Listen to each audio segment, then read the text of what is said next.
Pronto, pegou? Opa, oi galera, tudo bom? Bem, então, opa, tudo bom? Vendo algumas pessoas que eu conheço por aqui, mas, enfim, eu tô aqui hoje para falar com vocês, meu nome é Maíra, certo? Acho que tá aqui. Eu vim aqui para falar com vocês sobre um projeto que eu venho trabalhando na minha empresa, na Liferay, e que eu tenho aprendido muito com ele, é um projeto bem interessante, e eu achei que seria legal de compartilhar aqui com vocês no JS Day, que tem tudo a ver com JavaScript e com coisas novas que são legais de compartilhar. Então, beleza. Primeiramente, então, o nome do projeto é Metal.js, certo? E vocês devem imaginar esse projeto, eu estou passando com o controle na mão e passando ali. Esse projeto é uma biblioteca JavaScript, certo? Então, assim, se vocês forem um pouquinho parecidos comigo, sempre que vocês ouvem essa frase, uma biblioteca JavaScript, não dá uma sensação boa, né? Tipo, você fica meio, tipo, mais uma biblioteca JavaScript. Poxa, de novo, o que é que essa menina tá usando a biblioteca, criando a biblioteca nova? Tem tanta biblioteca por aí, será que não tinha nenhuma que ia dar para usar? E realmente, o que não falta hoje em dia são bibliotecas de JavaScript. Inclusive, tem tanta biblioteca JavaScript por aí que tá difícil de acompanhar. A gente tem React, tem Angular, tem Ember. Só para falar alguns nomes dos mais populares. Mas, enfim, visto que eu já imagino esse tipo de reação, quando a gente mais pensa numa biblioteca nova, eu vou primeiramente tentar me justificar perante vocês e explicar por que a gente resolveu fazer isso, ao invés de usar alguma biblioteca já existente na Liferay. Ok. Então, vamos lá. Ok, então para começar a explicar por que a gente criou o Metal.js, eu queria falar para vocês um pouquinho mais sobre o nosso caso de uso, certo? Então, como eu falei, eu trabalho na Liferay, é uma empresa que fica aqui em Recife, é uma empresa americana, que tem um branch aqui em Recife. E o principal produto da Liferay é um sistema para construção de portais web, certo? Então, basicamente, os clientes contratam a Liferay e eles usam o sistema que a gente produz para criar os próprios portais deles. Então, um portal é basicamente um site muito grande, com vários subsites dentro, que são sites bastante complexos. Então, o sistema da gente tem uma interface web, inclusive, para minimizar a quantidade de código que o desenvolvedor tem que fazer para poder criar esses portais, por exemplo. Então, como a gente tem uma interface web, a gente tem bastante JavaScript, certo? E não só esse JavaScript é usado na hora de criar o portal, mas, por exemplo, a gente tem produtos que a pessoa pode adicionar no portal, um portlet, por exemplo, que é um form builder. Então, para o seu site, você pode usar o nosso form builder para criar um form para o seu site, de algum tipo de formulário. E, inclusive, o form ele já tem validação, já tem várias coisas automáticas de JavaScript rodando nele. Isso significa que o JavaScript que a gente escreve, ele fica não só na parte que o desenvolvedor está vendo, mas também o JavaScript da gente é rodado no site no final das contas. O usuário vê aquele JavaScript e o desenvolvedor também usa o JavaScript que a gente escreve, certo? E isso é importante para eu explicar para vocês algumas coisas daqui a pouco. Então, beleza. Quando a Liferay começou, acho que em 2004, a empresa abriu, e tinha pouco JavaScript, certo? Era mais HTML, CSS na época e tal. O JavaScript foi ficando cada vez mais popular e surgiu a necessidade de usar uma biblioteca para começar o JavaScript, ao invés de JavaScript puro, certo? Então, em 2008, a biblioteca que foi escolhida foi jQuery, era a biblioteca mais popular da época. E houve uma parceria, inclusive, da Liferay com jQuery, em que a Liferay e jQuery faziam componentes para o jQuery UI. Bastante famoso também, acredito que todo mundo conhece. Então, o nosso JavaScript era principalmente escrito em jQuery. Com o tempo, jQuery, o portal vai ficando maior, mais complexo. jQuery parou de ser suficiente para as demandas do que a gente precisava fazer, certo? E também, ao mesmo tempo, novas bibliotecas foram lançadas com tecnologias mais avançadas, com técnicas melhores que a gente poderia usar. E, então, a gente acabou decidindo cortar jQuery e mudar para outra biblioteca. E como todo mundo sabe, migração não é nada fácil. Toda vez que você migra de uma biblioteca assim para outra completamente diferente, você tem que gastar muito tempo convertendo todos os seus componentes, no caso da gente, convertendo todo o seu código para usar uma biblioteca nova. Ok, então na época, a biblioteca que foi escolhida foi o YY. Alguém aqui conhece o YY? Já ouviu falar? Pouca gente, né? Realmente, quando eu entrei na Life, eu nunca tinha ouvido falar do YY. Mas o YY é uma biblioteca que foi criada pela Yahoo, certo? E nessa época, ela estava indo muito bem, porque ela tinha features que eram muito cobiçadas, eram muito inovadoras, como gerenciamento de dependências, por exemplo. Então, na época não existia CommonJS, não existia AMD, mas o YY lançou um sistema em que você poderia dizer que módulos dependem dos seus módulos. E isso foi fantástico. Então foi escolhido o YY, tinha uma arquitetura melhor também. E, novamente, a Live criou mais um projeto open source que era como se fosse o jQuery do YY. É um conjunto de componentes que a Live fazia, usando o YY, converteu tudo de jQuery para o YY, certo? Novamente, o tempo foi passando e o JavaScript continuou evoluindo. Mais tecnologias, mais bibliotecas. E o YY foi ficando cada vez mais ultrapassado. Só que a gente, a essa altura, por exemplo, quando eu entrei na Life, eu já ficava me perguntando, meu Deus, por que eles estão usando o YY? Uma coisa tão atrasada. Mas o motivo deles continuarem usando o YY é esse trabalho que dá para converter de uma biblioteca para outra novamente. Dá muito trabalho. Então, a gente tentou segurar o máximo possível o YY, mas o que é que aconteceu? O Yahoo desistiu. A Yahoo disse, nem eu estou usando mais isso. Eu não vou mais manter, certo? Então, eles depreciaram o YY e agora a gente não tem mais escolha. A gente tem que partir para outra novamente. E aí, o que é que a gente vai usar? Chegou a hora de decidir. Teve muita discussão, tem muitas bibliotecas por aí, como eu já falei, que a gente pode usar. A opção é o que não falta.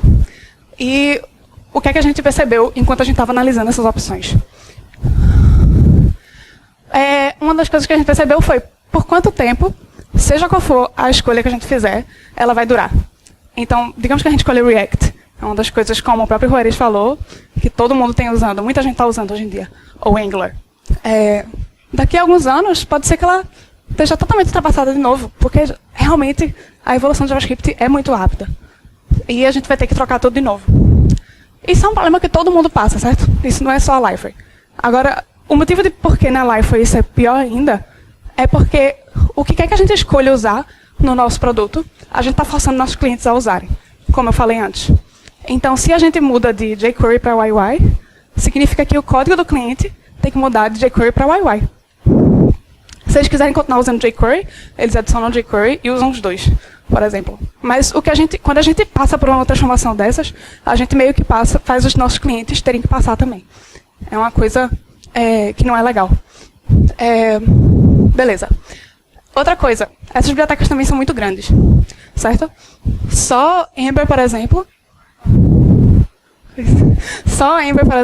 é uns 100 kilobytes. Eu fiquei impressionada quando eu vi esse número, inclusive. Talvez alguns números desses estejam desatualizados, faz um mês que eu botei eles por aí. Mas, enfim, a ideia é que eles são bastante grandes. E, novamente, quando a gente inclui uma dependência no portal, ela vai ser incluída no cliente. E o nosso cliente, digamos que a gente escolhe usar Angular. Ele pode não querer estar usando Angular. Inclusive, é até difícil, né? Tipo, tem uma briga entre quem usa Angular não quer jamais usar Ember.js. Quem usa Ember.js não vai jamais usar Angular. Então, se a gente força o pessoal a usar Angular, eles vão colocar os dois. Ou então vão ter que mudar o código deles para usar o que a gente tem. Então, novamente, é uma coisa muito frustrante quando a gente muda de biblioteca. Beleza, e o que é que a gente precisa de verdade? Além disso, o motivo delas serem grandes também, dessas bibliotecas serem grandes, elas têm muitas features, certo? Nem sempre tudo que elas têm a gente precisa. Isso é comum. Aí a gente viu o que é que a gente precisa de verdade para substituir o YY dentro do Liferay. A gente precisa construir componentes facilmente. Isso, praticamente todas essas que eu falei, funcionariam para isso. A gente precisa de gerenciamento de dependências, porque a gente usava fortemente do YY para tudo. E a gente precisa de renderização híbrida. Então, quem é familiar com o conceito de renderização híbrida aqui?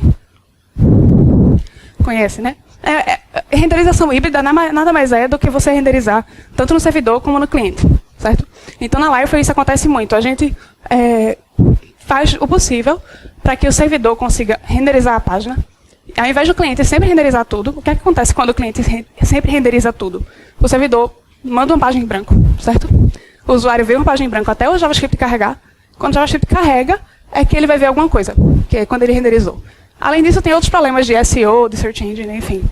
Então, a gente tenta fazer o seguinte, o servidor renderiza o máximo que puder, para o usuário ver alguma coisa o mais rápido possível, e as Search Engines conseguirem indexar. E o cliente, ele tenta adicionar comportamento para aquilo que o servidor renderizou.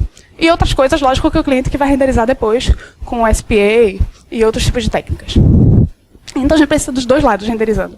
E eles dois têm que estar iguais, certo? Então, o que acontece muito quando você faz renderização híbrida é duplicação de código. Quem que tem o código em JavaScript e código em Java, por exemplo, para o mesmo tipo de renderização, porque elas precisam ser iguais. E aí elas ficam diferentes de vez em quando. Ok, então já falei muito sobre o que é que a gente quer fazer e por que que a gente resolveu fazer uma biblioteca nova. Então, deixa eu apresentar o que é que a gente acabou criando para vocês. Inclusive, outro motivo é porque é muito legal, né? Criar uma biblioteca nova. Eu acho que é por isso que tem tantos por aí. Não, mas eu tô brincando, não foi por isso, não. Mas eu adorei. O Metal, como eu falei, uma biblioteca que a gente fez, ela é open source. A Liferay tem esse tipo de reputação já, a gente faz muita coisa open source. Então, a Metal é mais uma delas, vocês vão poder acessar, eu vou passar o link do GitHub depois. E uma das coisas que a gente resolveu usar no Metal, como eu já dei meio que um spoiler no título, para ver se vocês se interessavam, né? S6, a gente está usando a S6. Então, novamente, desculpa ficar pedindo para vocês levantarem a mão, só porque eu tenho que ter uma noção. Quem já usou, já conhece bem o S6 por aqui? Ok, tem algumas mãos, mas tem muita gente que ainda não conhece tão bem. E isso é um assunto bem interessante, então eu vou dar uma palhinha rapidinha sobre a S6 para vocês. Então é o seguinte, a S6 nada mais falando simplesmente, é um conjunto de features do JavaScript que vão ser implementadas na próxima versão, certo? Foi definido já várias features que a próxima versão do JavaScript nos browsers vão ter.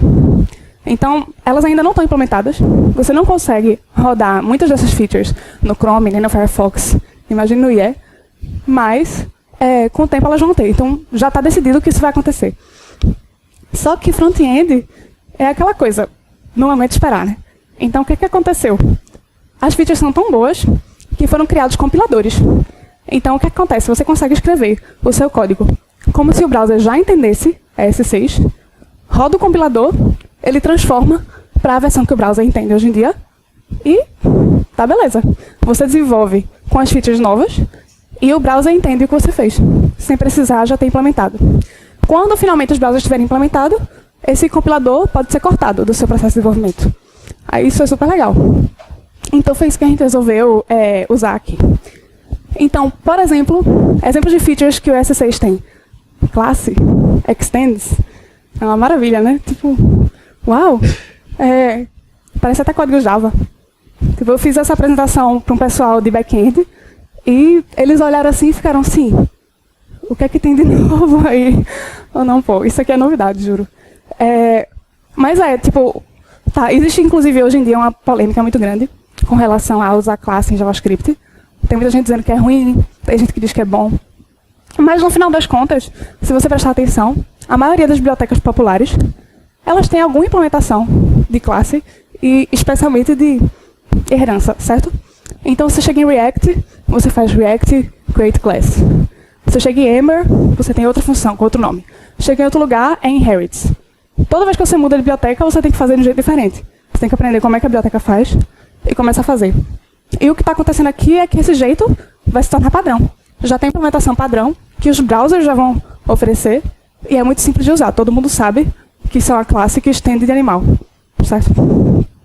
Vai ter construtor, vai ter super, vai ter tudo. É uma maravilha. E além disso, dá para ver por aqui também que já vai ter também gerência de dependência, que é uma das coisas que a gente precisava. Então, para que usar uma coisa de fora, que talvez com o tempo, por exemplo, a gente pode usar Common.js. mas pode ser que daqui a 3 anos tudo mude e como o JS ninguém use mais e todo mundo esteja usando outro tipo de gerenciador de dependência. Então, por que não usar uma coisa que está garantida, que já é JavaScript puro? Então, foi por isso que a gente decidiu usar S6, além de ser super legal. Outras featurezinhas rápidas do S6, você vai poder ter valores default. Então, você não precisa mais dizer x, y, toda vez checar se y existir, não existir, diga que y é 12. Não, você coloca ali na definição da função, já tem valores default. Isso aqui eu acho fantástico, que é o spread. Você tem uma função, você passa vários argumentos para ela, e aqui você quer pegar alguns, certo? Então, nisso, o que é que a gente faz hoje em dia quando a gente quer pegar do segundo argumento em diante? Aí tem que fazer splice para transformar o argumento em um array, e depois tirar os primeiros elementos. É um saco, o código fica horroroso. Mas assim, está bem mais legível. Você está dizendo, eu quero todos os outros argumentos como se fosse um array em y. E pronto, funciona. Aqui, parecido, você tem uma função que recebe 3 argumentos. Você tem eles no array, por algum motivo. Aí o que é que você faz? Geralmente você tem que fazer um apply. Fica mais feioso também. E agora não, você tem um array com os argumentos, bota 3 pontinhos na frente e eles são passados separadamente. Então isso deixa o código bem mais limpo. Outras besteirinhas. Strings multiline. Não precisa de /n, você dá enter mesmo e a string já fica formatadazinha. Templates, você pode chamar variáveis aqui dentro. Ali você tem como definir uma variável com um matching com um array. Então ali eu estou definindo que A vai receber o primeiro elemento do array e B vai receber o terceiro. E o segundo eu não estou nem aí. Então, é uma forma de você definir, ao invés de você ter que definir A, definir B e pegar o primeiro elemento e o terceiro elemento. E aqui, parecido, a mesma coisa com objeto. Você tem um objeto que é retornado por essa função e você quer setar cada key do objeto para uma variável separada. Fica bem clean. E o código realmente, quando você está acostumado com essas features, ele fica bastante clean, fica bem legal de usar. Então, eu só mostrei bem poucas features, tem muito mais. Tem arrow functions, tem generators, tem uma pilha de features que vão estar no S6. E todas elas estão disponíveis quando você usa um desses compiladores. E é super legal. Como eu falei, para você poder usar S6, você tem que ter um processo de build. Você tem que compilar seu código para um código que o browser vai entender. Então, para facilitar isso, quando a gente usa Metal, a gente também expôs um projeto chamado Gulp Metal, que são um conjunto de tasks de Gulp. Todo mundo aqui conhece Gulp. Gulp é basicamente um projeto de NPM que você pode baixar, e é um command linezinho em que você pode criar tasks para serem usadas. Você cria em JavaScript e você roda essas tasks facilmente, que manipulam arquivos com streams de um jeito bem rápido. Então a gente já preparou essas tasks que fazem compilação para vários tipos de formato. Então se você quiser compilar os seus módulos para AMD, compila para AMD. Quer compilar para globais, você não quer nem saber de usar outro tipo de dependência, gerenciador de dependência. Compila para globais. Tem vários tipos de compilação possíveis que você pode fazer para formatos diferentes. Gulp Watch, para você ficar ouvindo seus arquivos e automaticamente compilar. Tem tasks de coverage, de teste e de coverage, que é muito interessante porque eu passei um tempão para descobrir como fazer o teste em S6, que quando você fosse olhar para o coverage e ver as linhas exatamente que estão cobertas ou não, ele apontasse para o arquivo original. Então, assim, usar S6 ainda está muito novo, não tem tantas tools prontas para isso. Então é legal porque tudo isso já está aqui pronto, você não tem que pesquisar como fazer tudo isso. Já tem todas as tasks prontas, você baixa o Gulp Metal e usa. Outra coisa que a gente resolveu fazer, a gente não aguenta mais concatenar string. Na Life a gente concatenava muito string para fazer HTML. Então, com jQuery, com UI, é muito chato. Então, a gente decidiu que o Metal ele vai usar templates, certo? Templates HTML. Então, a gente construiu a coisa de um jeito, cada um tem sua linguagem de template favorita, do mesmo jeito que biblioteca. Então, a gente construiu o Metal de um jeito que a gente tem uma camada de componente genérica e, em cima dela, a gente pode plugar engines de templates diferentes. Então, a gente já tem uma integração com Clojure Templates, que é uma linguagem de templates da Google, chamada SOI também, às vezes. E a gente está usando ela, que eu vou mostrar por que a gente está usando ela. Mas a ideia é que no futuro a gente possa plugar outras, tipo handlebars ou qualquer outra coisa por cima. Isso aí é um exemplo de um template escrito em SOI. Então, é só uma template language mesmo. Você pega a sua template language, aprende e começa a usar. Então, aí tem só tipo um template chamado footer. Tem um HTMLzinho, muito melhor do que concatenar string, né? Pelo amor de Deus. Vou dar uma olhadinha no horário. Beleza. Então, outra feature que a gente fez, a gente percebeu, enquanto estava usando o Template Engine, que a gente podia ser mais esperto. Então, por exemplo, se você olha para esse template, você vê que ele lhe dá muita informação sobre o que vai ser renderizado. Eu tenho aqui em cima, em SOI, é obrigatório você dizer que estado, que dados você vai usar no seu template, certo? Então, por exemplo, eu sei que para renderizar esse template footer, eu preciso de footer content e de ID. Se você olhar para isso, é intuitivo você saber que se qualquer um desses dois valores mudarem, a gente tem que renderizar essa parte, certo? Então é isso que a gente faz por trás dos panos, automaticamente no Metal. Quando você construi um template em SOI, a gente automaticamente, sempre que algum pedaço do estado definido no template muda, a gente já renderiza de novo. E renderiza só aquele pedaço do template que precisa. Não precisa renderizar tudo. A gente vê, tem esse subtemplatezinho aqui que mudou o footer content. Renderiza de novo. Então isso diminui bastante a quantidade de linhas de JavaScript de besteira que você tem que escrever. De ouvir estado mudando, não sei o quê. Isso, inclusive, foi uma coisa inspirada no React, lógico, né? O React, ele usa muito isso, de você poder botar o seu código lá e ele atualiza sozinho. Então, a gente não quis usar Virtual DOM, que era muito grande, a dependência é muito grande, mas a gente está fazendo essas checagenzinhas, que é bem legal, vou mostrar para vocês. Outra coisa, o motivo da gente ter escolhido o SOI para começar é porque SOI compila para JavaScript e compila para Java. Então, o que é que significa? A renderização híbrida que eu falei antes, que também a gente pode chamar de Progressive Enhancement, nesse sentido que a gente usa, ela acontece muito mais fácil.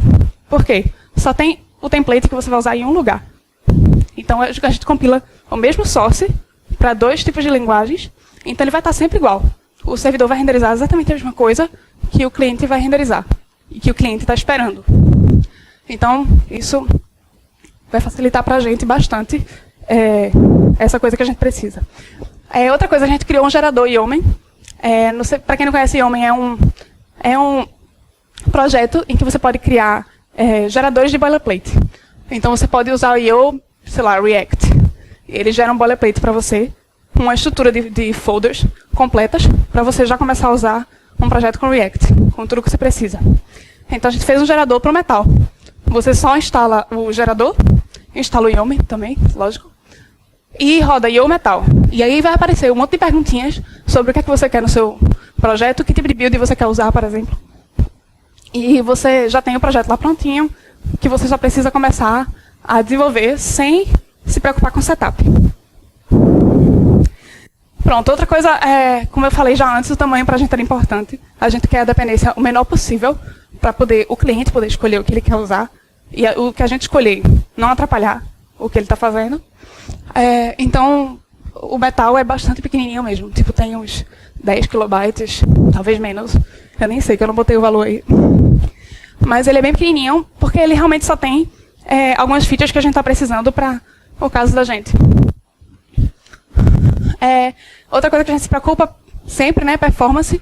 A gente está mudando de uma biblioteca que a gente já usava muito para uma que a gente acabou de criar. Então, a gente tem que garantir que ela está renderizando, não está muito mais devagar do que o que a gente estava, ela tem que estar boa, tem que estar melhor. Então, a gente fez vários testes de performance para ver como é que estava funcionando. Eu vou mostrar os resultados de um deles. Então, esses testes que eu vou mostrar agora, a gente fez um componente de lista simples. Ele renderiza 1000 itens, certo? Então, é só isso mesmo, o componente renderiza 1000 itens. Vamos ver quão rápido ele renderiza. E a gente comparou com o UI, para saber como a gente estava com o que a gente tinha, e comparou com o React, porque o React é um padrão bom para criação de componentes, em que ele atualiza rápido, e é uma coisa que a gente se inspirou bastante, né, quando a gente foi fazer. Então, primeiro o render. É um resultado meio esquisito, porque quando você renderiza a lista pela primeira vez, o UI é mais rápido do que todo mundo. Muito mais rápido que o React. Aí você faz, como? Pode? Não, mas veja só. O chan do React não é a primeira renderização. O chan de uma biblioteca não é tanto a primeira renderização. 30 milissegundos está legal para 1000 elementos.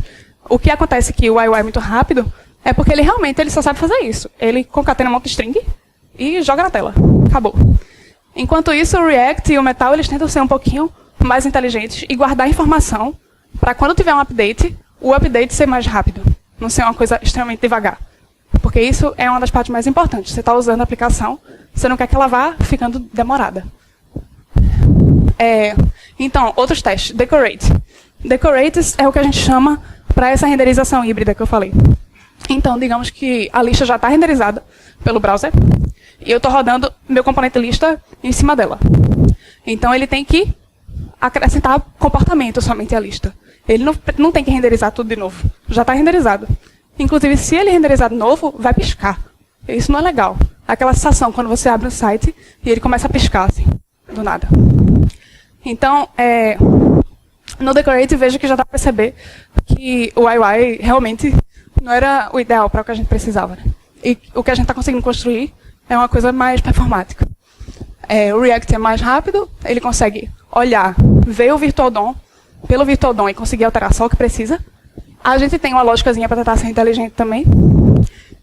E o UI não tem lógica nenhuma. Então, tipo, ele simplesmente, a não ser que você faça manualmente, ele vai renderizar de novo. Update. Então, agora que é a parte legal. Então, digamos, eu mudei um elemento da minha lista, mudei o estado para um elemento da minha lista só renderizar diferente. Aí, o que é que ele faz? O UI renderiza tudo de novo, realmente, a não ser que você realmente faça código extra para isso. O React com Virtual DOM consegue ser bem rápido, porque ele percebe exatamente o que é.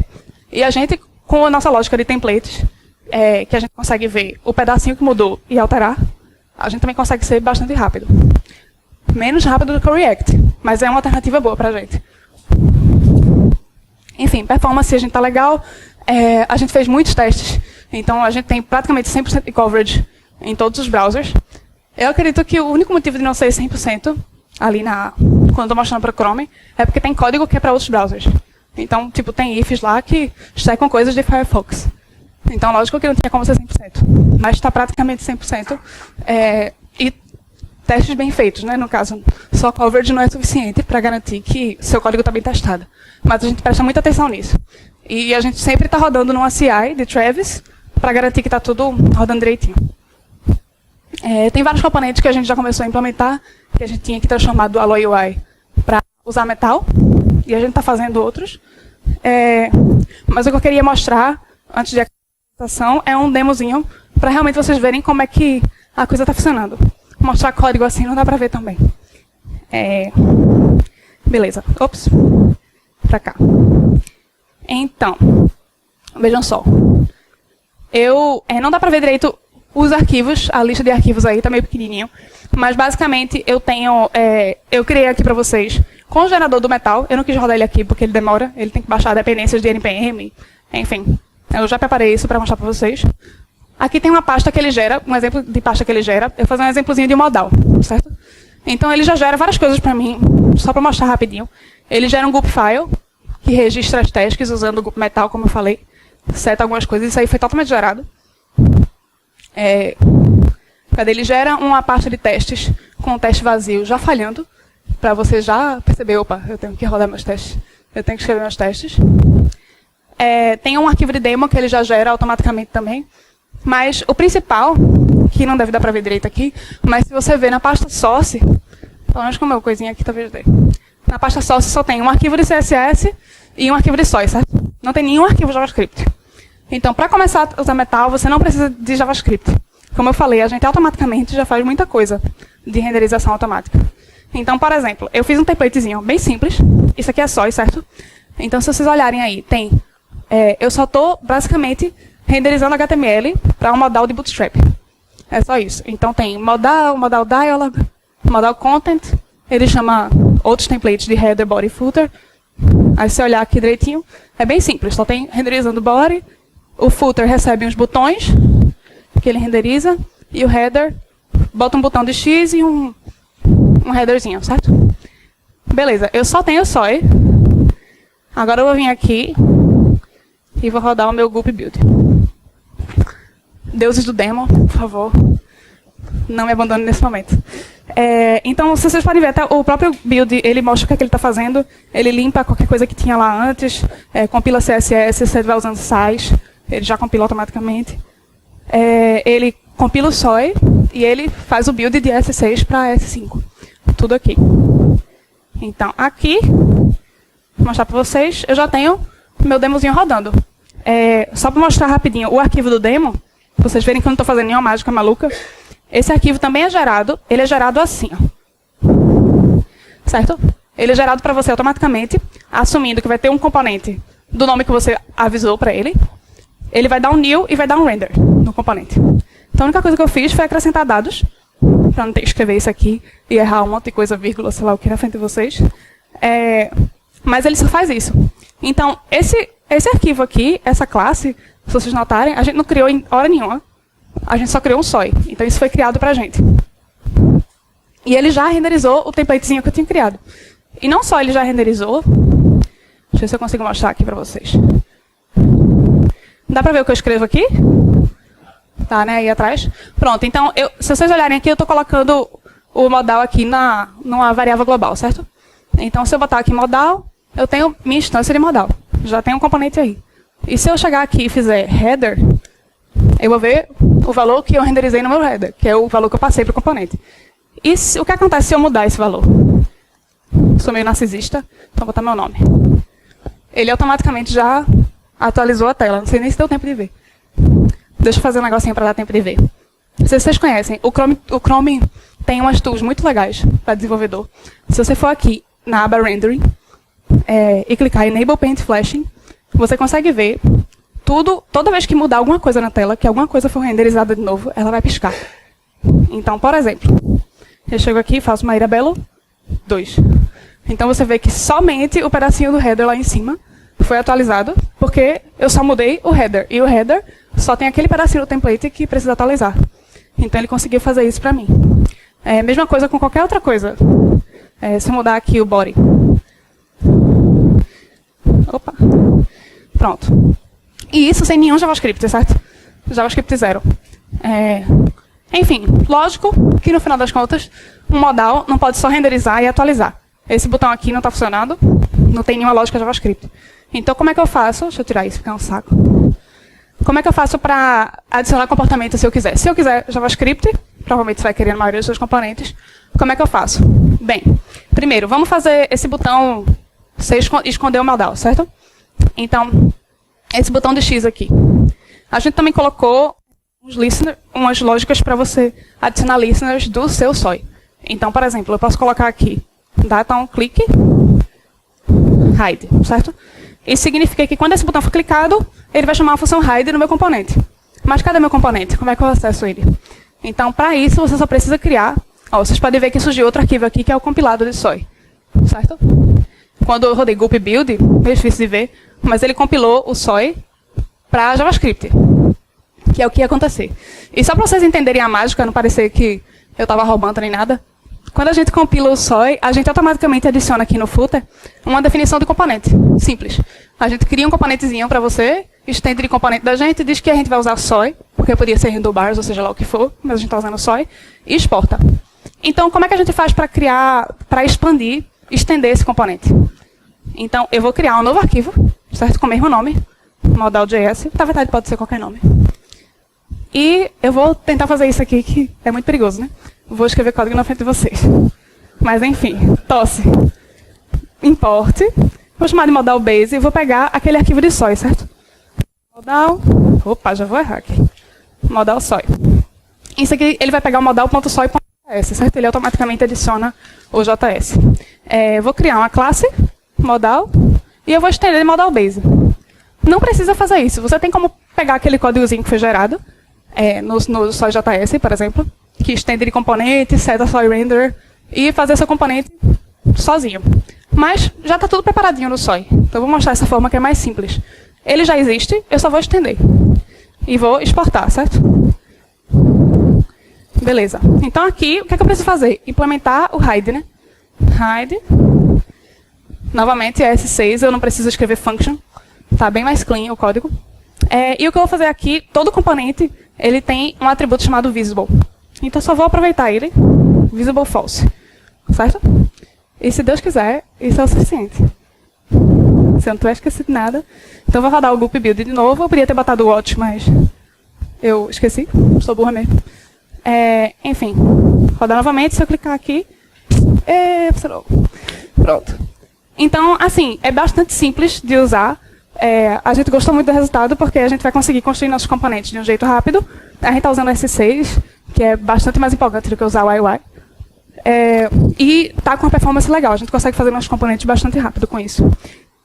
Deixa eu só ver se dá tempo. Tá com cara de que dá tempo. Deixa eu fazer só mais um demozinho rápido para vocês. Eu preparei aqui um outro demo chamado Decorate. Só para mostrar essa parte da renderização híbrida que eu falei. Então, eu tenho aqui um sitezinho estático. Eu só tenho um index HTML com um monte de coisa renderizada. Faz de conta que o servidor, porque eu não sei usar Java, eu não sou back-end, eu botei um estático mesmo. Mas imagina que o servidor renderizou isso pra gente, certo? Tá aqui. Eu não rodei nenhum JavaScript, então nada vai funcionar aqui, certo? Se eu clicar aqui nesses negocinhos, nada acontece. Você imaginaria que ia ter um collapse. Não tem nenhum tooltip, nem nada que deveria aparecer. Mas eu criei um componente, certo? De metal, que no SOI dele, inclusive isso aqui foi renderizado com o SOI do servidor, imaginem. Mas no SOI desse componente, eu renderizo essa mesma coisa. Ele é um componente página. Beleza, então, foi para a parte mobile aqui. Mas enfim, aqui... Opas, vai sumir o meu negocinho. Pronto, tá aqui, já estava pronto. Aqui eu vou agora chamar meu componente. Eu criei, já coloquei no global para deixar facilmente. Mas eu vou chamar meu componentezinho, dizendo onde é que está o elemento, mandando ele decorar, ao invés de renderizar. Então ele vai tentar procurar alguma coisa na tela e reutilizar isso. Então depois que eu rodo isso, aqui tudo está funcionando como esperado. E você não viu nada piscar, você não viu nada acontecer. Se eu ligar aquele negocinho de rendering, deixa eu rodar aqui rapidinho. Se eu ligar esse negocinho do Paint, você vai ver que nada vai piscar, certo? Porque ele realmente está conseguindo reaproveitar tudo que está na tela, que está igualzinho ao que ele espera no SOI. Se tivesse algo diferente, ele atualizava. Mas está tudo igualzinho, então ele só reaproveita e adiciona comportamento, que é o que a gente estava querendo. Tem mais coisa legal, tipo, que eu não trouxe aqui para mostrar, e eu já me aventurei demais mostrando o demo.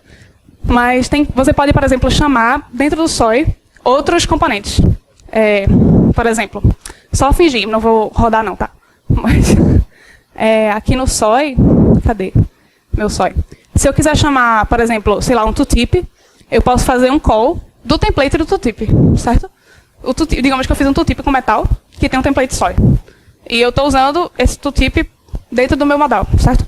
Então eu posso fazer um templates tooltip content, que é o nome do template principal, e passar dados para ele aqui. O que isso vai acontecer... O que você espera que isso aconteça, pelo menos ele vai renderizar o tooltip, certo? Bonitinho, porque o SOI, ele está chamando SOI. Mas por trás dos panos, a gente, além de renderizar, a gente percebe que existe um componente de tooltip conectado com aquele SOI, e a gente já instancia ele para você também.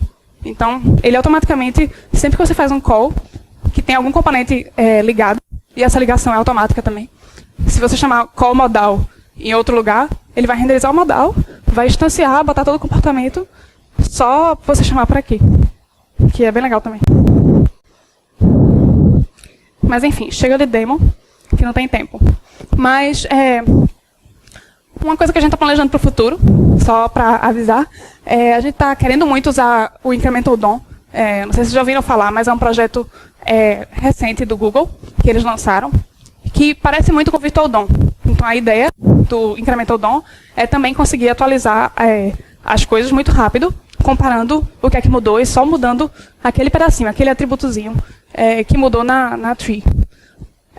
Então, eles estão fazendo esse projeto e algumas coisas são diferentes do Virtual DOM é que eles dizem, eu acredito, né, que tem uma melhor performance, especialmente em mobile, porque ele gasta bem menos memória do que o Virtual DOM.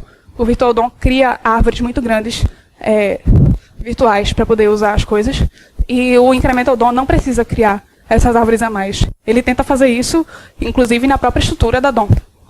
Então, ele gasta menos memória para fazer isso. 10, né? Vou terminar rapidinho. Mas, enfim, é a melhor performance e ele funciona para linguagens de template. Ou seja, no caso do Virtual DOM, você tem que chamar objetos de JavaScript para ir criando a sua estrutura do Virtual DOM. O JSX deixa isso bem mais simples, mas no caso da gente, a gente quer usar template languages, a gente quer usar SOI, quer usar outras coisas. E o Incremental DOM já funciona com linguagens de template. Então, ele basicamente é como se fosse um target de compilação. Você tem como compilar SOI para essa estrutura de Incremental DOM e usar, por exemplo. Então, ainda não está pronto, mas eles estão fazendo. E como é o Google, e o SOI é do Google, é a primeira linguagem que eles estão trabalhando para deixar isso pronto. Então, assim que eles tiverem isso, a gente planeja mudar a lógica da gente para usar Incremental DOM, que é uma biblioteca bem pequenininha, ao invés de fazer a lógica que a gente faz na mão. Que já é legal, mas você meio que tem que fazer alguma coisa manual. Você tem que separar seu template bonitinho, como eu fiz. Eu separei meu template em header, footer, body. Então ele consegue renderizar só a partezinha do body. Mas se eu botar tudo em content, ele não sabe. Ele vai renderizar sempre content. Então isso aqui faz com que fique menos manual, mais parecido com o React nesse sentido. Aí a gente planeja usar. E é isso. Como eu falei, é open source. Então a gente tem um site, está um pouco desatualizado, porque a gente está numa versão meio alpha ainda. A gente está na versão meio alpha, a gente vai lançar um release candidate próximo mês ou daqui a pouco. Mas já dá para usar, dá para brincar com ele. Está quase estável, a gente já vai começar a usar ele no portal também. Já está integrando. Mas enfim, se vocês quiserem dar uma olhada e começar a brincar com eles, dá para acessar o site. E principalmente, a gente tem a organização no GitHub, que tem o Metal e tem vários componentes que a gente implementou usando o Metal. Então é só ir lá e dar uma olhada. E lógico que eu estou aqui, se eu não fizer isso, minha empresa me mata. Mas a gente tem vagas abertas. Então, se alguém quiser falar comigo e tal, a Life é muito legal. A gente faz projetos legais. E acho que é isso. Obrigada.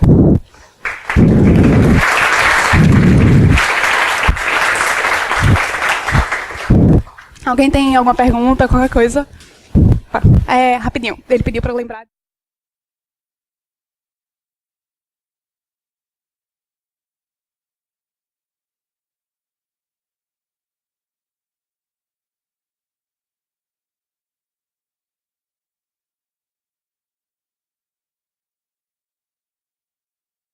Intrusiva. A gente tem, como eu falei, tem vários tipos de build. Você pode buildar para usar controle de dependência, e aí você, só usando seu AMD, por exemplo, você junta as suas bibliotecas que você quiser. Tem o build de globais, que adiciona algumas globais, mas tipo, não tem problema nenhum misturar. Inclusive, na Liferay, a gente precisa que possa usar com outros. Porque os nossos clientes, como eu falei, eles podem estar usando 3, 4 bibliotecas diferentes, tem que rodar com o que a gente está rodando também. Então, funciona assim. Mais um. Sim. E aplicativos híbridos, mobile. Para mobile, né? Sim, daria para usar também. Tipo, como a gente falou, a gente está se preocupando muito com performance. A gente tem muita coisa de mobile na Liferay. Então, é uma preocupação da gente de garantir que vai funcionar. E até então tá legal, que gasta muito pouca memória, é bastante rapidozinho. A gente está pensando em usar Incremental DOM justamente por isso também, que é mais rápido do que um Virtual DOM para mobile. E sim. Obrigado. Mais alguém?